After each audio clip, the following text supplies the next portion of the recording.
ang bawat nakikinig ng aking salita, ngunit hindi naman nagsasagawa ng mga ito, ay maitutulad naman sa isang taong hangal na nagtayo ng kanyang bahay sa buhanginan. Pakinig siya ng salita ng Diyos, pero hindi niya pinamumuhay, hindi niya pinapractice, hindi niya sinasagawa. At ang tawag daw yon ay hangal dahil nagtayo siya ng bahay, katulad ng bahay, sa ibabaw ng buhanginan. No? Hangal. Na.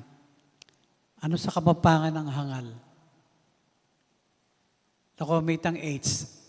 Hangal. Wala tayong H, ne? Does not put them into practice. No? Parang nakikinig, pumasok dito sa kanang tenga, lumabas sa kaliwa. O hindi pumasok sa isip, hindi pumasok sa puso. Parang kumbaga sa nagpassing lang yung napakinggan niya. No?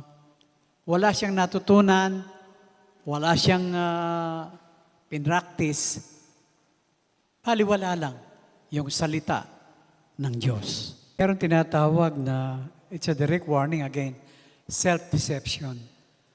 No? Pwedeng malinlang, spiritual superficiality. May dating na spiritual, pero superficial, mababaw.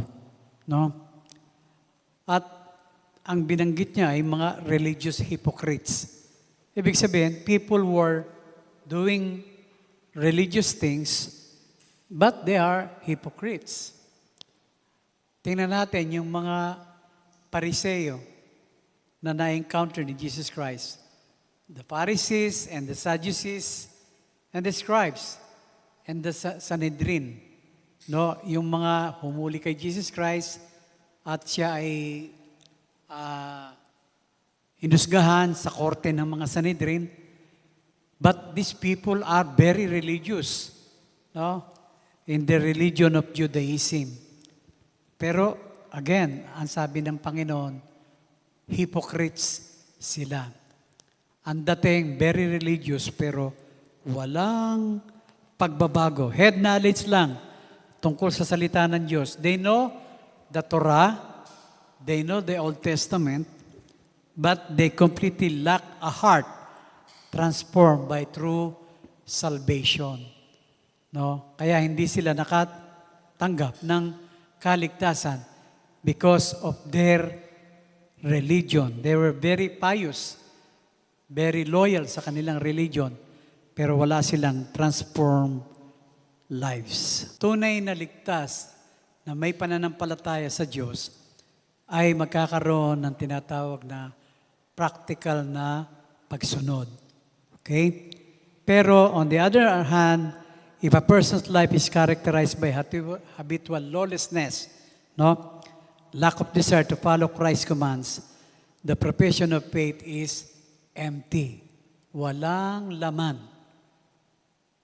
Even if you say, I believe in Jesus Christ, I accept Jesus Christ as Lord and Savior, meron kang profession of faith, pero empty. Why?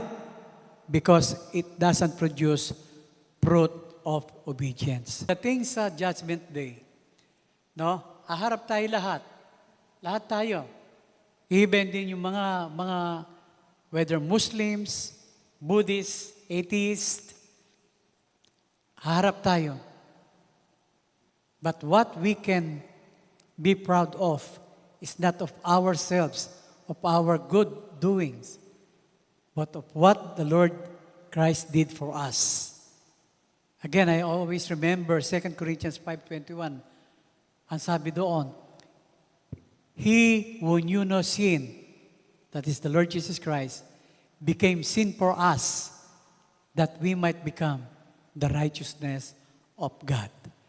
When we face God on the judgment day, may tinatawag na imputed righteousness.